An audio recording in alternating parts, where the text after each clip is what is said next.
Live from the operation now we got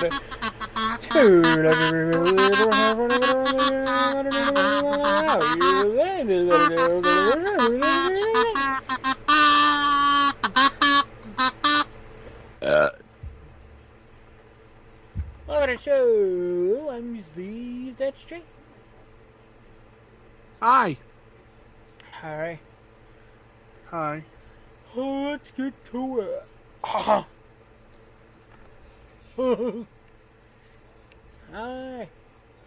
Start a tsunami shooting. And primal. Tragedy forces the caveman and the dinosaur to rally upon each other for their survival. La la la. Our assassination classroom, Cororo Sensei, has one more project planned to close out the year of his beloved E-Class, but the government's own plans threaten to get in the way. On Lupin the Third, a pair of twins walk into a restaurant. This isn't the start of a joke, or even a story by Ernest Hemingway. This is the start of the next episode of Lupin the Third. On One Piece, Luffy and Jinbei come to blows over how to handle Horty's uprising. Back at the palace, Brook embarks on an out-of-body experience with hopes of saving his mates. On One Piece, Jinbei and Luffy continue to send off Doofus Man pirates go on a rampage, and Horty begins to experience startling side effects from its pill-popping habit. On the British Shippuden, when Hinata is labeled unfit as a successor, and Abe's heart becomes bound to her destiny. On Senmu, Hazuki's family was made. Ina hands a letter to Rio, who is restless from his father's death. The letter was sent from a person named Yolanda Zoo to his father, which contained letters he cannot read. And on Attack on Titan, caught off guard by Marley's surprise attack, Eren fends off the Titans alone. As the battle rages on, the scouts consider Eren's motives from the underground dungeons. And that is your Teardowdy radio, and now to stay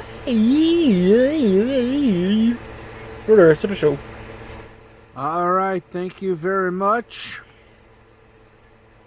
And let us begin, folks, with a look at the upfronts. That's right, because this is the week owed the upfronts. And we are headed into what is traditionally known as the broadcast upfront weeks. And here are the plans, the plot therein. And it all starts tomorrow, May 16th. The YouTube Upfronts breakfast at 8 a.m. from the St. Regis Hotel. At 11 a.m., NBC Universal has their upfront presentation at Radio City Music Hall. 4 p.m., it'll be Fox's turn at the Skylight on Vesey at 300 Vesey Street, followed by the after party at Skylight. 6 p.m., the upfront party of Telemundo, followed at 8 for a private invitation-only NBC Universal upfront party. Tuesday, May 17th at 11:30, it is the first upfront presentation of the merged Spanish-language Uber company, Televisa Univision. 4 p.m. is going to be a very, very big event, the Disney Upfront, featuring a roast of Jimmy Kimmel, followed by the after party at Basketball City.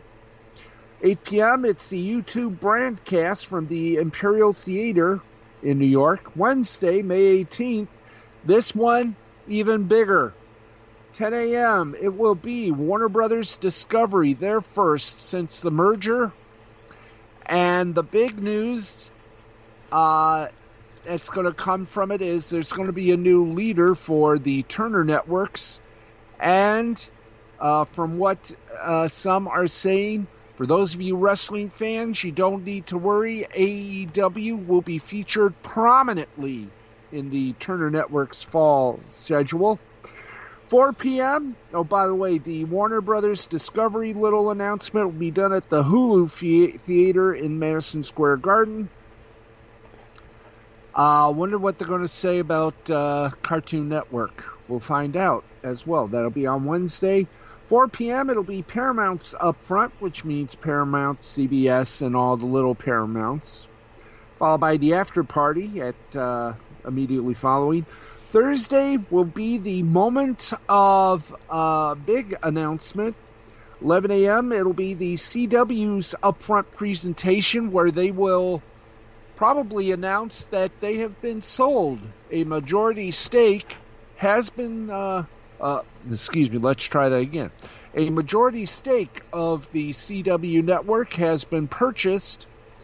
Paramount Global and Warner Brothers Discovery have sold 51% of the CW network to Irving, Texas-based Nexstar Media Incorporated.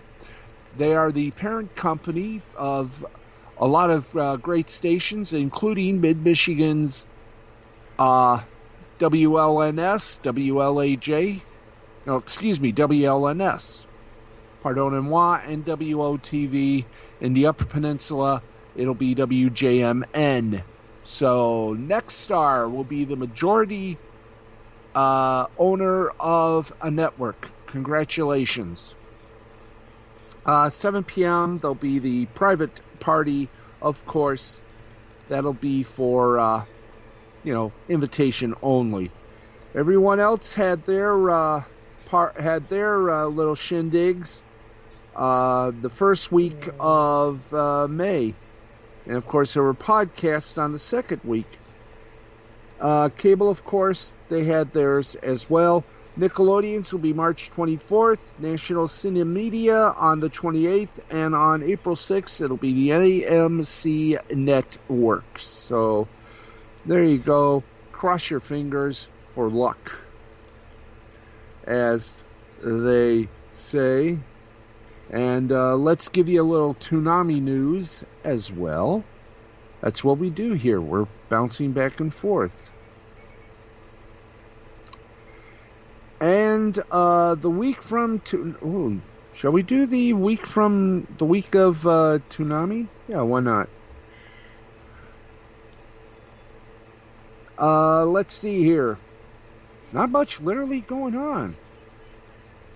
News of the week on recent Toonami broadcasts. Fans were treated to a new video game review for Oi Oi World. In the third installment of the franchise, both Tom and Sarah were very fond of the game and wished they were able to play it sooner. Yay. Titan Comics announced this week that the Blade Runner Black Lotus comics they have been planning are now scheduled to be released June 15th of this year. Previously reported it would debut June 1st. In an exclusive article for Anime News Network, the entity showcased 4 preview pages of the comics with Elle fighting to survive what could be another hunt for her. It'll be interesting to see what we can expect from these new chapters starring our favorite replicant. And we hope that fans of the property will enjoy what is in store. Warner Brothers Japan made a huge splash this week, announcing the 3rd season of Mob Psycho 100 will premiere in October with a brand new trailer. As many Toonami fans know, we've been patiently waiting for a 2nd season to get a chance to air on the block finally, and at the time, many probably felt that a 3rd season could lead to a fruitful agreement for Adult Swim and the property. Unfortunately, that doesn't seem to be the case. Jason DeMarco went on Twitter congratulating friends working on the new season, but mentioned that Crunchyroll is unwilling to let them license the property again. It's a shame, and while they aren't there to say never, it looks like the dream of finishing this title on Toonami will not be happening, but it isn't all doom and gloom. Toonami fans, DeMarco mentioned that while it's sad Mob Psycho 100 won't be airing soon, more originals are being planned, and he feels confident about the block being able to readjust and maneuver with the ever-changing anime landscape. Crunchyroll announced this week that they would be handling the worldwide screening of the latest Dragon Ball Super film, Dragon Ball Super Superhero. And with this announcement came a trailer with English subtitles to get fans pumped about what will be coming to a theater near you. Now, usually Funimation will be doing this since the two have been synonymous for over 20 years. However, due to the merger of Crunchyroll and Funimation, the streaming giant assimilated Funimation will be handling those duties instead, which will be the company's first ever global distribution, according to Anime News Network. It would appear that things for Toei Animation are going better after the recent hack attack delayed the film, as it is set to premiere in Japan this June. And that, ladies and germs, is your Toonami little news from ToonamiFaithful.com. Let's get you in now with professional wrestling. And let's give you, as you would like to know, we give you spoilers when they become available.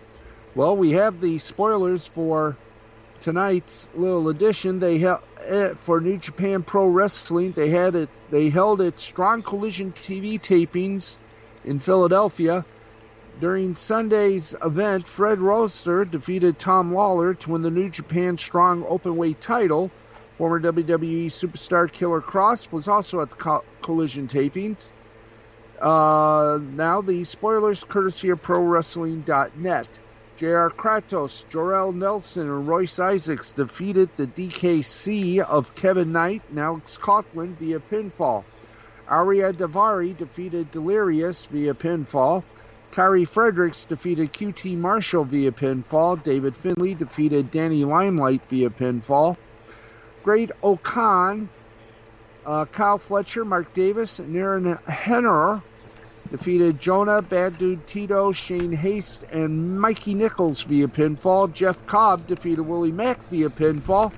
Killer Kross defeated Yuri Uemura, ended in a ref stoppage. Brody King defeated Jake Something via pinfall. Let's see what else. Hikurio, Carl Anderson, Doc Gallows, Juice Robinson, and Jay White defeated Tomohiro Ishii, Chuck Taylor, Rocky Romero, Ren Narita, and Mascara Dorada. Pinfall. Minoru Suzuki defeated Tony Deppen via pinfall. Fred Rosser defeated Tom Lawler, as we mentioned, to win the New Japan Strong Openweight Championship. And Hiroshi Tanahashi defeated Chris Dickinson via pinfall. And that was your New Japan Pro Wrestling report. Hey, Steve. Yes, sir. Didn't we just do a show with Mikey Nichols? Got him. Ah, yes. Ah, yes. Welcome back to the show. How I missed this. And I did, too. Okay, here we go. Let's see. Yeah, we'll do this. Brutus Beefcake hasn't been heard from for a long time. Well, that's changed. He recently spoke with Wrestling Inc. managing editor Nick Hausman on the Wrestling Inc. Daily ahead of his appearance for Boca Raton Championship Wrestling. Brutus Beefcake, like so many wrestlers, came through via the tutelage of Afa and Seika, who are well-respected legends in their own right. Brutus praised them for training him, stating that he's been around the family for a long time now. No kidding. Now, Brutus will be working as the commissioner for Boca Raton Championship Wrestling this weekend. He hyped up the show, revealing an interesting match that'll be taking place. It's going to see two female talents compete, being able to use a weighted pillow as a weapon. Huh? Okay. That's nice. When speaking about women's wrestling in a more general sense, Brutus believes that they're often tougher than the men. He thinks they've come a long way throughout his time in the industry. Quote, well, a lot of the wrestling lately, from what I have seen, the women seem tougher, as tough as the guys. They're having matches out there. They're really incredible. They're showing great skill. The women have definitely come a huge way, a long way. So, Brutus, you got a good eye. And let's see here. We got... Oh, wrong button. There we go. Let's wrap things up with the Impact Wrestling TV taping, spoiler, and an updated Slammiversary card. Let's just give you the updated Slammiversary card below. For the Impact Wrestling Championship, Josh Alexander, the champion, will take on Eric Young. Impact Wrestling Tag Team Championship, the Briscoes, the champions, will be facing the Good Brothers. Yay. The Ultimate X match for the X Division Championship, champion Ace Austin will take on Kenny King, Speedball Mike Bailey, and a mystery opponent. The Queen of the Mountain match for Knockouts Championship will have champion Tasha Steelz versus Mia Yim versus Jordan Grace versus Deonna Purrazzo versus Taya Valkyrie. So there you go with that. And one more little, excuse me for a moment, there we go. One more little bit of news, and that is last night in an IWE Pro Wrestling show, an indie promotion that runs events in the Augusta, Georgia area, a fight broke out between a fan and one of the competing wrestlers. Multiple videos and photos of the incident have now made their way to social media and show the incident breaking out between the fan and heel wrestling character Joe Black. Black can be seen making his way to ringside after the match and playing up his heel persona. This inspires the fan to rise to his feet and viciously headbutt Joe Black, inciting a brawl to begin. Chaos ensued as referees, security, and other fans start getting involved in the mix. You can hear people yelling to throw the fan out of the building, and people close by were reportedly shaken up after the incident. One fan that provided a video of the incident, Twitter user at CanBeOnlyOne Leg, notes that the fan was definitely not a plant and was 100% legit.